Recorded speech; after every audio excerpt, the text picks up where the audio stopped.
Well, hello and a very warm welcome back to Andrew Eborn, where we are celebrating Chocolate Cake Day. And who better to celebrate it with than the radio laureate himself, the wonderful Mike Read. How you doing, Mike? I've just taken the biggest slice. Are you a chocolate cake fan? Do you like chocolate in your cake, or you're more a Victoria sponge? Well, I can answer that yes and yes.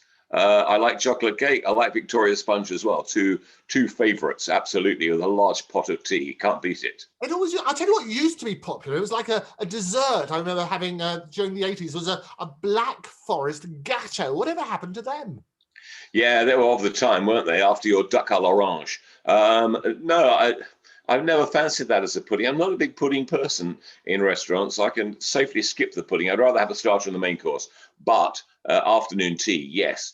Chocolate cake, scones, little dainty sandwiches. I love that. As a kid, I'd always say to my mother, "Can we have morning tea if we were out shopping? Can we have afternoon tea?" And my mother would say, "How old are you?" I was about 5 or 6. She said, "You're like somebody's great aunt, always wanting morning tea and afternoon tea with dainty sandwiches and cakes." That I still do.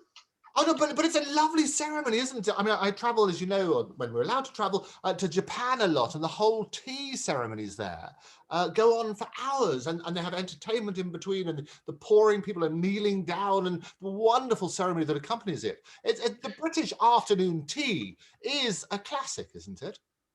It is, yes. I spoke to 2 or 3 geisha girls, and they remember you well, and the entertainment in between the tea, especially. But I won't mention it here, obviously, for obvious reasons. But they'll be delighted, and they want to see you back at some point. And that geisha girl said she still has your wallet, which she'll give you. Oh, perfect. Well, what a joy. Well, I can tell you I had no chocolate cake during that tea ceremony. But one of the afternoon teas where you had your clotted cream on your scones. Are you a scone or a scone man? What are you?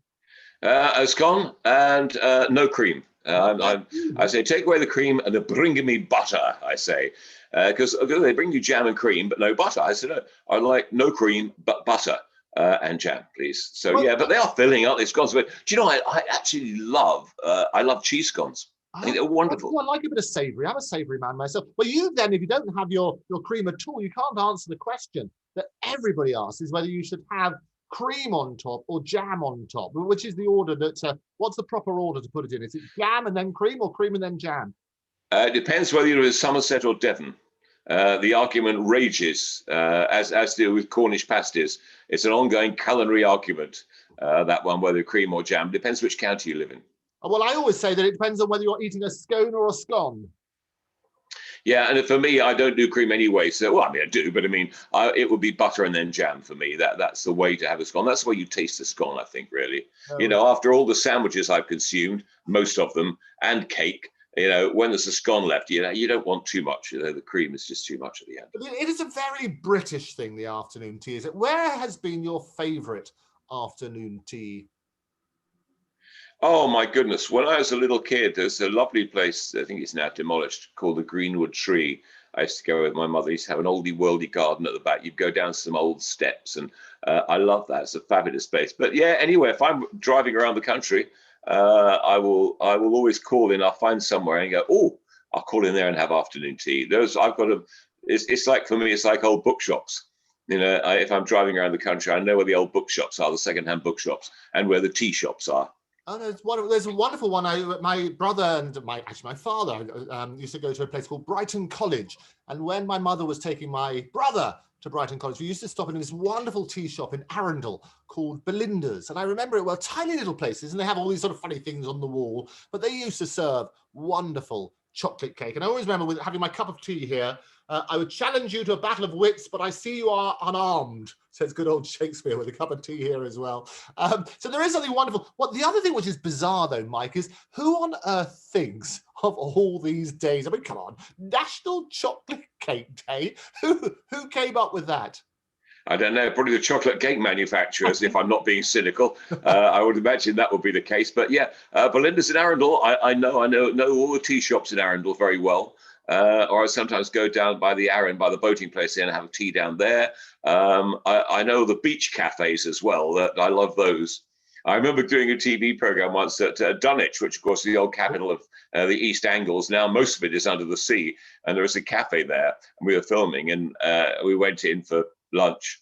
And the guy said, he said, "Oh, what would you like?" And I said, "I'll have a fish finger sandwich." And he said, how many fish fingers?" And I said, "4." I thought, 4 fish fingers, that'd be okay. He said, "4?" And I said, "Yeah." He said, "Are you sure?"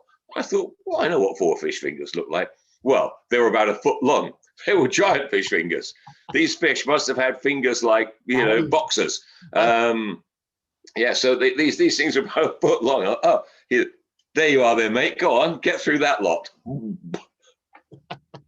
Always glorious. Well, Mike, you've managed to pen a little bit of prose celebrating chocolate cake. So it's over to the radio line in celebration. Yeah, let's do it. Let's do it Roger McGough, this one, shall we? Chocolate cake we're loving, so heat the oven to 180 centigrade. And if you have the aid of a fan, man, yes, make it 20 degrees less. Then grease and line 2 sandwich tins. It's chocolate cake, everyone wins. Now, if you think it's expedient, take each ingredient that you need to make the whole cake. 4 large eggs, self-raising flour. You could be eating this within the hour. Cocoa extract, baking powder, milk and butter, caster sugar. Come on, let's get it in the cooker. And put it in a mixing bowl, then beat it soon with a wooden spoon. Or you could risk and use an electric whisk. Then pour on boiling water, liquid fixture for the mixture. Don't burn your fingers, you clot. Of course it's hot. Check the humidity, check the liquidity, check the acidity. In it goes and out it comes. Enough for me and some hungry chums. Better than sponge cake or buttered buns. Have a sniff. Does it smell like it's been made by Delia Smith? And if it's really awesome, it ranks with one made by Nigella Lawson. But if it was only created ad hoc, it could be as good as Fanny Craddock. Smells nice. Now put it on a plate or cut yourself the largest slice. Hey, I love it. Only you could rhyme ad hoc with Fanny Craddock. I love it. Oh, dear.